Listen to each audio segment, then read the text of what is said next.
Hi friends, मैं नीरज पांडे। आप देख रहे यूट्यूब चैनल नीरज विद में जीएस। आप सब मेरे यूट्यूब चैनल को तो जान ही रहे हैं, साथ में मेरा टेलीग्राम चैनल भी है, उसको भी फॉलो कर सकते हो। उसका लिंक मैं इस डिस्क्रिप्शन में दे दूंगा। और आज मैं चर्चा करने वाला हूँ ये जो इजराइल और हमास के मध्य ये द्वंद्व चल रहा है, युद्ध चल रहा है, उस पर मैं चर्चा करूँगा। देखिए, अगर माना जाए तो ये जो हमास है ये एक प्रकार के ये आतंकी संगठन है, और जो इजराइल पर क्या कर रहा है, इजराइल के सैनिकों और इजराइल के नागरिकों पर एक बर्बरता बरत रहा है। जैसा कि आपने कई सारे वीडियो में देखा है, जिन वीडियो में उसकी व्याख्या हम इस चैनल के माध्यम से नहीं कर सकते हैं। जैसा कि आपने देखा है कि कहीं महिलाओं को नग्न किया जा रहा है, तो कहीं महिलाओं के साथ दुर्व्यवहार किया जा रहा है, कहीं सैनिकों के साथ दुर्व्यवहार किया जा रहा है, जो कि कह सकते हैं मानवता को शर्मसार करने वाला कृत्य है। मानवता को शर्मसार करने वाला ये कृत्य जो है वह हमास के सैनिकों या किसी भी आतंकवादियों के ही द्वारा किया जा सकता है। किसी सभ्य पुरुष के द्वारा, किसी सभ्य समाज के द्वारा करना संभव नहीं है। मित्रों, ये बता दें, इजराइल और हमास के बीच जो भीषण संघर्ष प्रारंभ हो चुका है वो है ऐसा नहीं कि अचानक हुआ है, अचानक नहीं हुआ है। जैसा कि आपने देखा है, टेलीविजनों पे सुना है कि 5000 क्या होते हैं, 5000 जितने मिसाइल हैं वो क्या होते हैं, ताबड़तोड़ एक साथ क्या होते हैं हमास के द्वारा इजराइल पर गिराए जाते हैं, इजराइल पर आक्रमण किए जाते हैं। तो ये किसी न किसी तरीके से अगर कहा जाए तो यह एक दिन या एक महीने, एक घंटे की कहानी नहीं है, यह इसके पीछे कई सालों की कहानी जुड़ी हुई है। और जो यहाँ अगर माना जाए तो इजराइल के जो खुफिया एजेंसी है उसकी विफलता मानी जा सकती है, क्योंकि उनकी खुफिया एजेंसी, उनका जो एंटी टैंक है, वो एंटी व्यवस्थाएं, एंटी मिसाइल व्यवस्थाएं हैं, वो कितनी औचक व्यवस्थाएं हैं जो ये अपना खुद दूसरे देशों में अपनी टेक्नोलॉजी के दे रहे हैं। तो वहां देखा जाए मित्रों, तो किस प्रकार से ये खुद विफल हुए हैं, उसके पीछे क्या चीजें हैं, इसकी जांच अब नेतन्याहू सरकार ने बिठा दिया हुआ, उसकी जांच होगी। लेकिन साथ में क्या है कि अब अगर युद्ध हो रहा है तो युद्ध के लिए तो सबसे जरूरी है कि पहले अपने सैनिकों और अपने नागरिकों को बचाया जाए। तो उसके लिए क्या है कि इजराइल ने भी अपनी जवाबी कार्रवाई प्रारंभ कर दी है, और इजराइल ने, उसके पीएम नेतन्याहू ने स्पष्ट रूप से कर दिया है कि मैं हमास को क्या है, मिट्टी में मिला दूंगा। और ये चीजें हैं। लेकिन मित्रों, आप भी जानते हैं कि इजराइल जो हमास है, आतंकी संगठन है, वह अकेला नहीं है। चूंकि अगर अकेला होता तो या गाजा पट्टी में थोड़े से विस्तृत जगहों पे फैले हुए लोग ये इस प्रकार से नहीं करते। लेकिन ये निश्चित है कि अकेले नहीं, इनके साथ किसी न किसी का हाथ है, किसी बड़े देश का हाथ है, इसीलिए यह इस प्रकार का कृत्य करने को तैयार है। और वैसे भी देखते हैं आतंकियों के बहुत सारे साथी मिल जाते हैं मित्रों।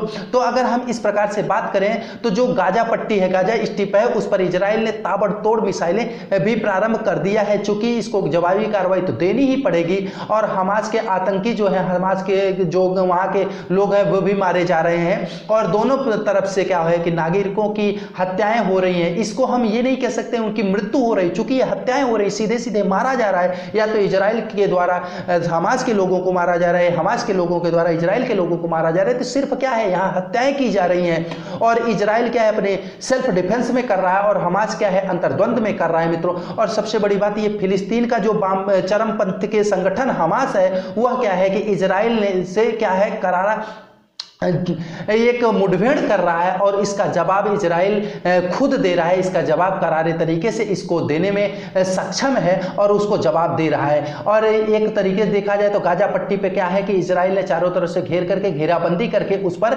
अपने मिसाइलों को अब बरसा रहा है। तो इस प्रकार से देखा जाए तो दोनों तरफ से, दोनों जगहों के क्या हो रहे हैं, नुकसान हो रहे हैं, यहाँ अंतर्द्वंद दिख रहा है। और ये सिर्फ पहली बार नहीं हुआ है कि जो हमास के द्वारा इजराइल पर ऐसा आक्रमण किया गया, ये बहुत पहले किया गया है मित्रों। अगर हम इसकी पृष्ठभूमि को देखें तो जैसा देखा जाए कि उसके 100 सालों के पहले अगर हम चलते हैं तो ये क्या था कि ये एक प्रकार से जो पूरा ये फिलिस्तीन है, ये इजराइल है, पूरा वो क्षेत्र, मिस्र वगैरह का क्षेत्र पूरा था, वो सब ब्रिटेन के क्या था कि ब्रिटेन के अधीन था, और ब्रिटेन ने पूरे को एक जगह रखता था। लेकिन हुआ क्या, बाद में ये यहूदी और अरब लोग अलग होना चाहे, तो 1947 में महासभा जो है वह चाही कि मतदान करा करके हम दो देशों को अलग अलग कर दें, लेकिन ऐसा करने में वह सफल नहीं हो पाए मित्रों।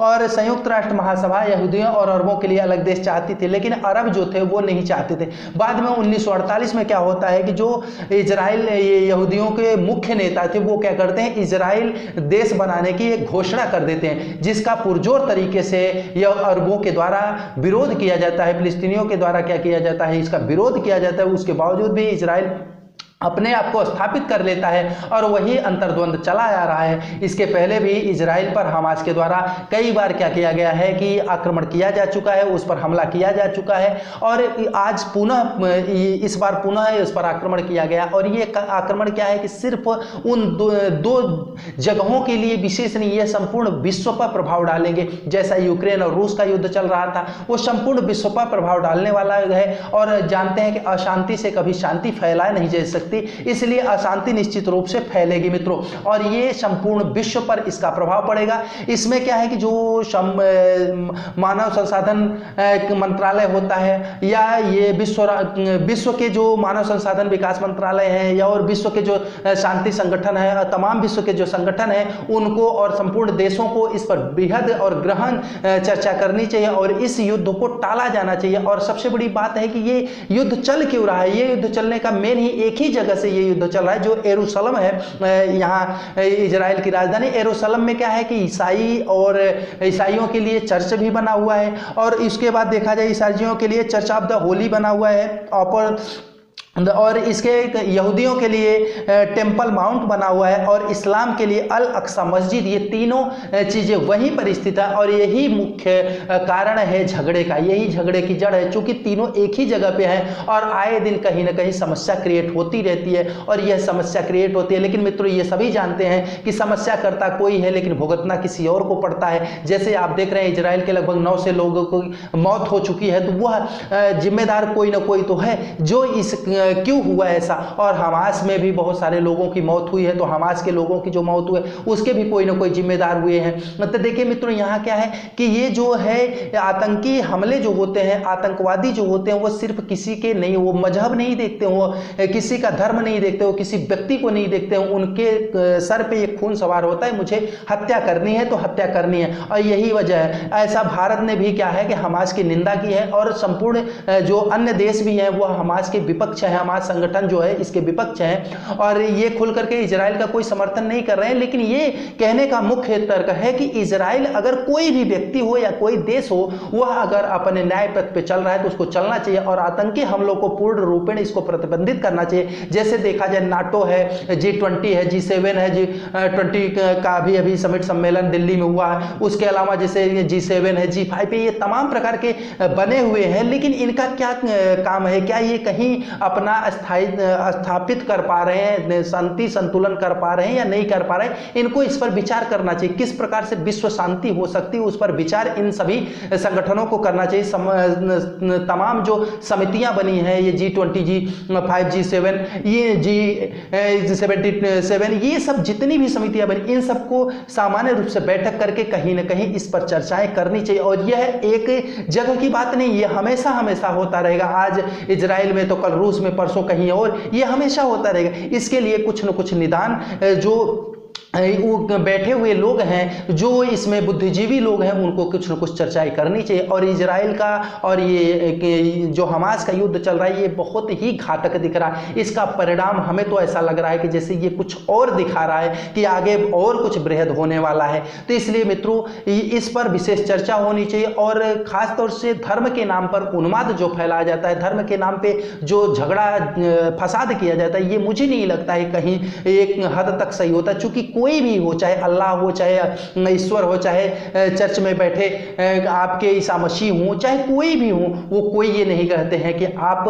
गलत तरीके से मेरी आराधना कीजिए। चूंकि वो भी क्या है, सही तरीके से आगे बढ़े हुए हैं, तो वो भी चाहते हैं कि हमारे पास आओ लेकिन साफ सुथरे होके जाओ। आपके कपड़े और आपके तन खूनों में लथपथ होके नहीं आने चाहिए, वो स्वीकार नहीं करेगा। इसलिए आपको अपने जीवन में अगर ईश्वर को, अल्लाह को और अपने ईसा मसीह को या बौद्ध को मतलब गौतम बुद्ध के पास जाना, जो जिस धर्म के अनुयायी है अपने धर्म को मानना ये अच्छी बात है, लेकिन धर्म के आड़ में किसी की हत्या करना ये इसकी मैं घोर निंदा करता हूं। और ये मैं हमेशा से चाहता हूं कि हर लोग शांति अमन चमन की बात करें। ये जिस प्रकार की हत्याएं हो रही, जिस प्रकार से नरसंहार हो रहा है, जिस प्रकार से विश्व क्या है कि आगे बढ़ने की बजाय पीछे जा रहा है, इन सब चीज़ों पर बृहद चर्चाएं होनी चाहिए। मित्रों में जो मुझे लगा मैं बोला, और अगर कहीं ऐसा लग रहा हो कि कुछ अलग लग रहा है तो आप उसके लिए अपना सजेशन दे सकते हैं। तब तक के लिए सभी मित्रों को जय हिंद, जय भारत।